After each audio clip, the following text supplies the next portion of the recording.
मैंने अपने जीवन से संन्यास लिया है अपने समाज के लिए। मैंने अपने परिवार को छोड़ा है, मैंने अपने माँ बाप को छोड़ा है, लेकिन आज मुझे अपराधी बनाया जा रहा है महोदय। सर मुझे बोले don't be tell him go on little Yogi ji we all respect you. Please, if we shall certainly look into it. I tell you. अध्यक्ष, मैं तीसरी बार गोरखपुर से लोकसभा का सदस्य बना हूं। महोदय, पहली बार मैं 25,000 वोटों से जीता था, दूसरी बार 50,000 से जीता और तीसरी बार लगभग 1.5 लाख मतों से मैं गोरखपुर से चुन करके आया हूं। लेकिन पिछले कुछ समय से महोदय राजनीतिक विद्वेष के तहत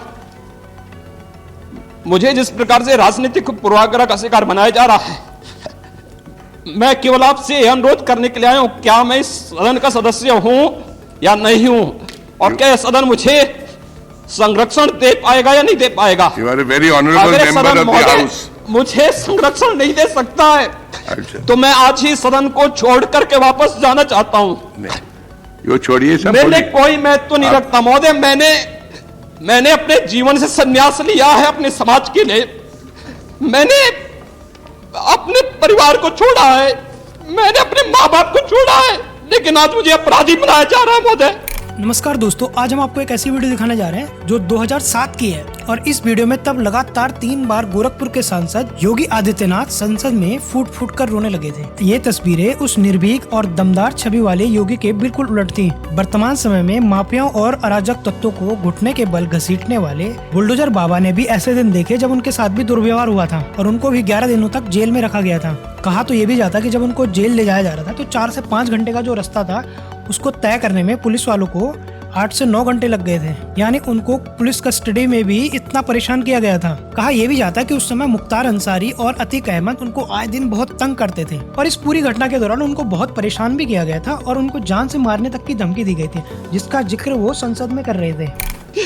केवल राजनीतिक पूर्वाग्रह के तहत, केवल इसलिए क्योंकि मैंने वहां पर भ्रष्टाचार के मामले उजागर किए थे, क्योंकि मैंने भारत नेपाल की सीमा पर आईएसआई और राष्ट्र विरोधी गतिविधियों के खिलाफ आवाज उठाई थी और सदन में बराबर उसके खिलाफ सदन का ध्यान आकर्षित करता रहा।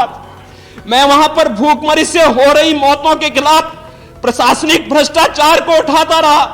इसलिए मेरे खिलाफ महोदय सारे के सारे मामले बनाए गए और बनाए जा रहे हैं।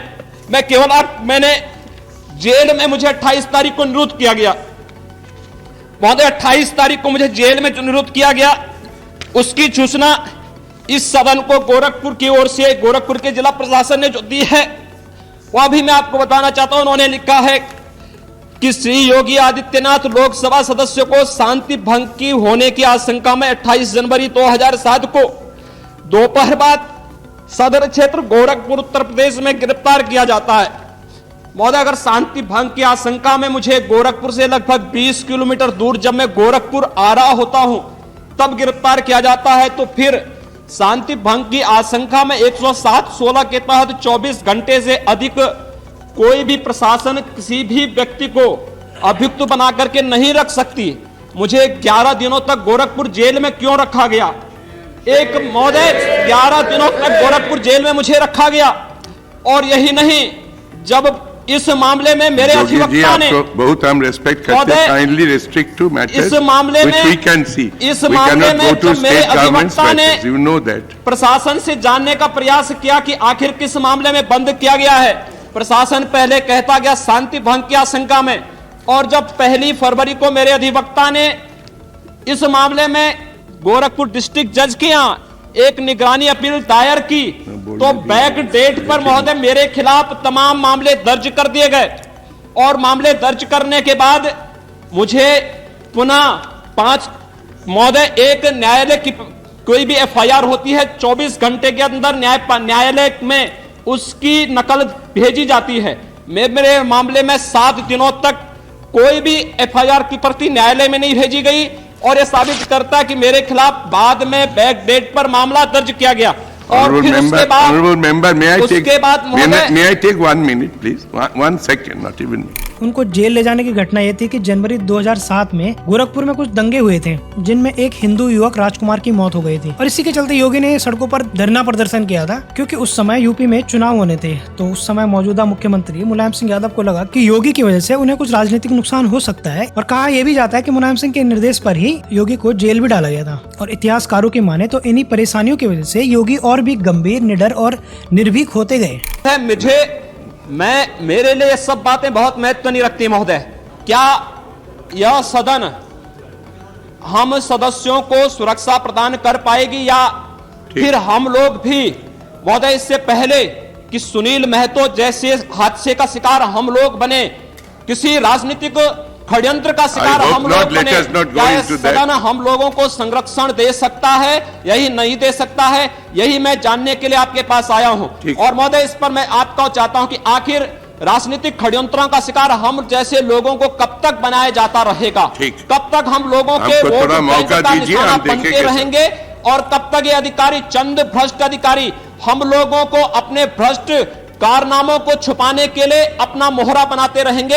यही जानने के लिए मैं आया महोदय और मैं आपका इसमें संरक्षण चाहता हूं कि इस मामले में जिन अधिकारियों ने, मैंने महोदय जेल के अंदर से, जेल के बाहर भी 6 फरवरी को, 12 फरवरी को और फिर 27 फरवरी को भी मैंने यहां पर विशेषाधिकार हनन की नोटिस दी है।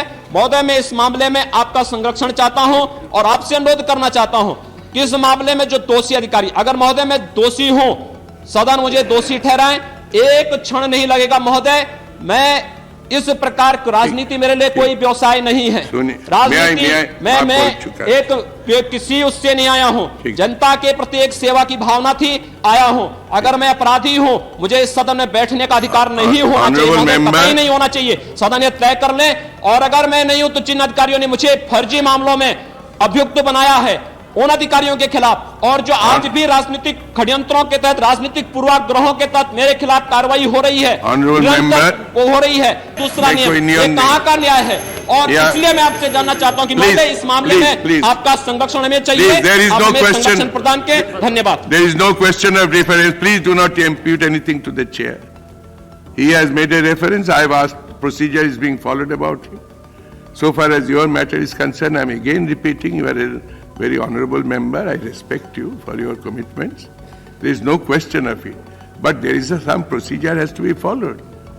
And if I can assure you, if any way, if your privileges have been interfered with, so whatever power is there in this house and in the chair will be done irrespective of anything else.